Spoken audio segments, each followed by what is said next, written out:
My name is Terry, and I am here with Bill Neville and Dr. Deason Dunagan of Dunagan, Yates, and Alison Plastic Surgery Center for a roundtable discussion about facial cosmetic surgery. Thank you both for joining us. Thank you, Terry. Great to be here.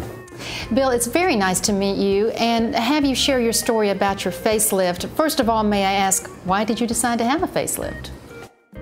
My wife started tugging in my face and started pulling it back to see what I used to look like, and pulling my eyes back, and she'd say, "That's what you look like 20 years ago." And also, I've got a 4-year-old son. I've got kids from 23 years old to 4 years old, and I didn't want to look like Grandpa out there on the field with my son. Dr. Dunagan, statistics do indicate that a growing number of men are seeking to improve their appearance with surgery. Do you see this trend in your practice? Yes, we do, Terry.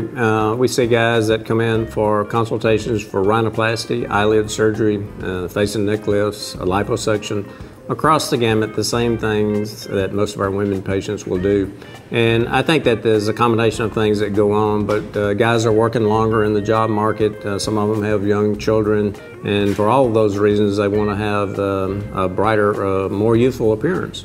I think the acceptance of cosmetic surgery has increased for both men and women over the past 5 to 10 years. People seem to be more open about discussing it. Could you describe the procedure that you perform for Bill? What kind of communication process occurs? Yeah, the communication begins in the pre-op visit between Bill and myself, and so we interact a lot. We use computer imaging to give a prediction to him so he has some idea about what the appearance might be. And we check out his health to be sure he's in a good condition for undergoing the procedure. And then finally we do the procedure itself. And for Bill specifically, what we did was eyelid surgery, a face and neck lift. We did some liposuction under the neck, tightened up the muscles along the neck, and took some fatty tissue from another area and put it into the lips and the nasolabial fold. And that specific combination gives us a much more youthful appearance, which reflects his zest for life and a nice overall youthful appearance, but nothing artificial. Bill, did you do anything special to prepare for the surgery? I seem to remember a TV spot about your journey towards this surgery. Yeah, I started working out with my wife, and we started also a diet program, and I wanted to be in the best shape that I could possibly be in before the surgery. It's been a few months now since your surgery. How would you describe the recovery period? I know you're liking what you see in the mirror. Yeah, the recovery period was really easy for me. I had no pain whatsoever. I just followed their medication that they laid out for me to take and when to take it, and had no problem at all with that. And as far as the results, I'm very pleased, and so is my wife. She's not tugging on my face anymore, and she's giving me kisses instead of tugs. Here, our photographs that we see are the photographs of Will and Bill. Will is Bill's younger son, and obviously I can't quite go back to age 4 with that great skin and those nice cheekbones and the fullness of the face of youth.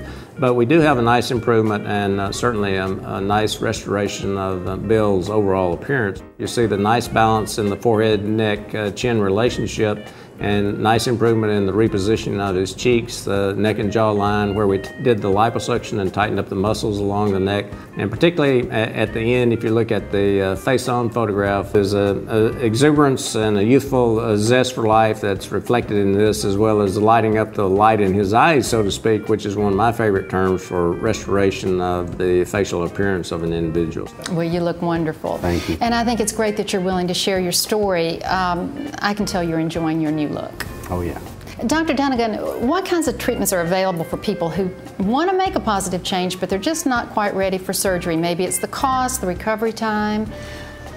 You know, the so-called liquid facelift, which is a combination of like Botox, Juvederm, the fillers, Fraxel lasering, which is a treatment for the skin itself, and good skincare can go a long way, not in making quite the surgical result, but brightening up the appearance of people who look for the non-surgical approach.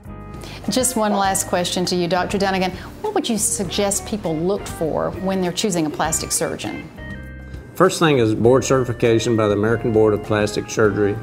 Probably number 2 is their credential to perform the procedure that you're considering in the hospital as well as in the physician's office.